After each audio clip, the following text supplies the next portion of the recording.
Video में बनाने से पहले मैं आपको सीधा मंडरायल लेकर चलता हूं। जब मुख्यमंत्री अशोक गहलोत आए थे, मुख्यमंत्री अशोक गहलोत के सामने रमेश मीणा ने साफ तौर पे कहा कि करौली जिले में भाजपा को घुसने नहीं देंगे, और कांग्रेस ने आज उस पर विश्वास जता दिया है। सपोटरा के विधायक ग्रामीण विकास पंचायत राज मंत्री रमेश मीणा को चुनाव संचालन समिति का सदस्य नियुक्त किया है। यानी रमेश मीणा का करौली जिले में दबदबा रहेगा, साथ ही पूरी राजस्थान में जो टिकट वितरण होंगे उनमें महत्वपूर्ण भूमिका रहेगी। यानी राजस्थान की राजनीति में सपोटरा के विधायक का कद तेज गति से बढ़ रहा है। जहां तक मुझे जानकारी है, कन्हैया जी मेरे साथ हैं, इसमें कांग्रेस के लीडर हैं, और विश्लेषण हम लोग करेंगे इस पर। इसमें बात यह भी है कि करौली से शायद पहली बार करौली से पहली बार चुनाव संचालन समिति का सदस्य नियुक्त किया है। ये चुनाव संचालन समिति होती है, इसका क्या महत्व है कांग्रेस में? राजस्थान चुनाव संचालन जो समिति बनी है, इसका बहुत बड़ा महत्व है। और ये दिसंबर में जो चुनाव होगा 23 में, उसको कहां से किस व्यक्ति को टिकट दिया जाना चाहिए, कौन जीतने वाला व्यक्ति है, जातीय समीकरण, खुद का व्यक्तित्व, पार्टी की इमेज, सबको लेकर के जो 29 सदस्यीय संचालन समिति बनी है, उसमें रमेश जी को लिया गया है जी।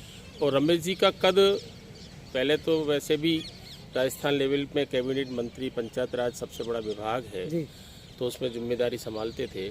लेकिन अब ये चुनाव संचालन समिति का अपने आप में बहुत बड़ा महत्व है, बहुत बड़ा महत्व है। और उनको राजस्थान नहीं है, ये जो लिस्ट बनती है वो हाईकमान तय करते हैं जी।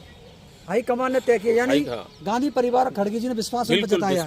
बड़ी बात बता रहे हैं, गांधी परिवार खड़गे जी ने रमेश जी में विश्वास जताया है कि आपको चुनाव संचालन समिति में लिया गया है, और उनकी राय उसमें जानी जाएगी कि किस व्यक्ति को कैसे, कहां से टिकट दिया जाना चाहिए, किस व्यक्ति को कहां से टिकट दिया जाना है। यानी और कम से कम जब करौली जिले से वो हैं, तो यहाँ तो उनकी राय महत्वपूर्ण। करौली जिला यानी पूर्वी राजस्थान के तो एक कद्दावर है ही जी। भरतपुर, करौली, धौलपुर, सवाई माधोपुर, गंगापुर, डीगी, तो गंगापुर भी जिला बना। तो इनकी राय जो है हाईकमान और राजस्थान सरकार के मुख्यमंत्री अशोक गहलोत जी, आपका प्रदेश अध्यक्ष जो इनके कन्वीनर बने हैं डोटासरा जी, तो सबकी राय मिलकर बनती है। तो उसमें ये अपनी राय देंगे, अपना सुझाव देंगे पूर्वी राजस्थान के बारे में, तो निश्चित तौर पर माना जाता है। यानी जब चुनाव संचालन समिति की जब मीटिंग होगी तो एक एक सीट पर डिस्कस होगी। बिल्कुल, आपको उदाहरण के लिए बताते हैं, जैसे करौली पर डिस्कस होगी। अभी करौली से लाखन सिंह मीणा को प्रबल दावेदार माना जा रहा है, क्योंकि वो कांग्रेस में शामिल हो चुके हैं। उधर दर्शन भी टिकट की दावेदारी में है।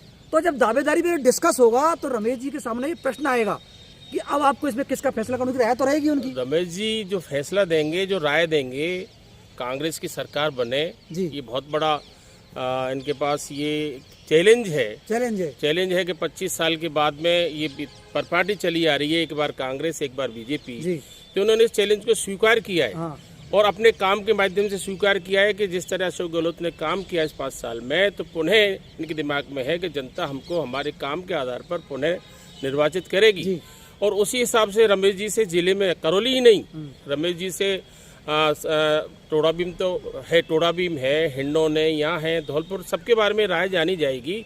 क्योंकि ये तीसरी बार विधायक बने हैं, चौथी बार की तैयारी है, तो इनको पूरा ज्ञान है जिले का। और ये सही है, जमीनी धरातल के खाटी नेता एक तरीका। हाँ, और जो भी देखो, आप ये कह रहे हैं कि लाखन जी विधायक हैं, ठीक है, इन्होंने बीएसपी से आकर के हमारी सरकार बचाई, कांग्रेस में समर्थन दिया, सरकार 5 साल चली, मुख्यमंत्री ने भी इनको धन्यवाद दिया।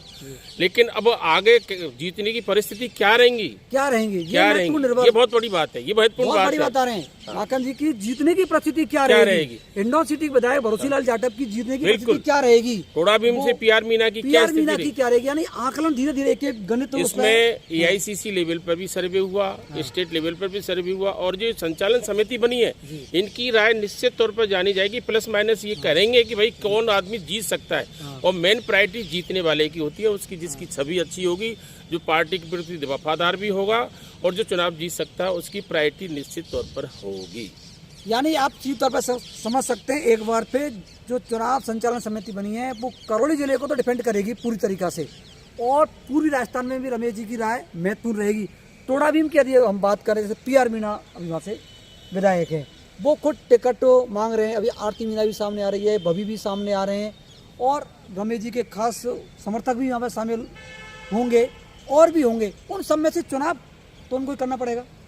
चुनाव मैंने कहा चयन जो होगा, जो राय इनकी जानी जाएगी, वो बेसिकली ये देखेंगे कि जनता में छवि किसकी अच्छी है जी। किसके लोग वोट दे सकते हैं, किसको जिता सकते हैं, ये राय जान करके ही अपनी राय मुख्यमंत्री या पीसीसी या एआईसीसी में जो कमेटी बैठेगी, जो चर्चा होगी, उसके बारे में प्लस माइनस रमेश जी करेंगे कि भाई कौन कैंडिडेट ठीक है, जो जीतने लायक भी है, कांग्रेस का विचारधारा रखता हो और कांग्रेस को जिता सकता हो और कांग्रेस में रह सकता हो, ऐसे आदमी की बात करेंगे। ऐसे देखिए, आज आपको जो वीडियो बनाने का सीधा मकसद ये है कि रमेश मीणा को एक बड़ी महत्वपूर्ण जिम्मेदारी दी गई है। करौली जिले के निवासी हैं, सपोटरा से विधायक है और अभी कैबिनेट मंत्री ग्रामीण विकास पंचायत राज मंत्री हैं।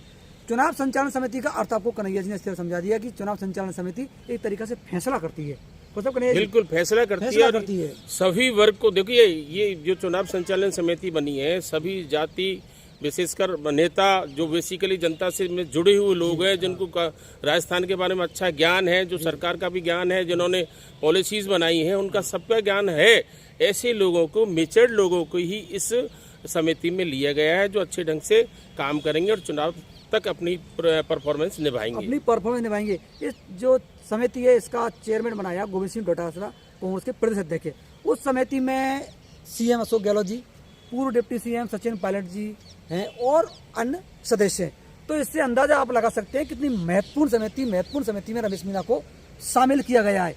एक एक विधानसभा क्षेत्र पर डिस्कस होगा, जाति, गोत्र, धर्म, मुद्दे, इन पर डिस्कस करने के बाद चुनाव संचालन समिति अपना फैसला करेगी। सही है ना? बिल्कुल। उसके बाद देखो, जातीय समीकरण में देखा जाता है कि जातीयता के हिसाब से भी उस कमेटी में है, वर्चस्व के हिसाब से भी कमेटी में है, और जिनको पुराना लंबा अनुभव है उनको भी समिति में है, और जो विकास के नाम पर अशोक गहलोत जी ने अपने कैबिनेट में जो जिम्मेदारियां दी हैं, तो इनको तो सबसे बड़ी जिम्मेदारी है, जिसके अंडर में सारे जिले आते हों, सारे जिला परिषदें आती हैं। तो आज की तारीख में मुख्यमंत्री के बाद अगर कोई है कैबिनेट मंत्री, तो रमेश मीणा है, जिसको पूरे राजस्थान में अपना काम करना पड़ता है। पंचायत, ग्राम पंचायत से लेकर के जिला परिषद और कलेक्ट्री तक उनको और इससे आप ये भी लगा सकते हैं कि अशोक गहलोत और सचिन पायलट जो दो गुटों चल रहे हैं, एक तरीका से दोनों गुटों का बेहतर तालमेल, यानी इसमें दोनों गुट है, दोनों गुट में भी रमेश मीणा है।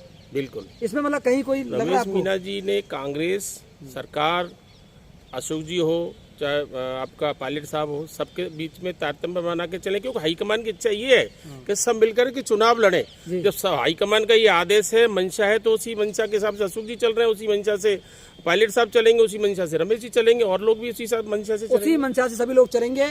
और आज इतना ही।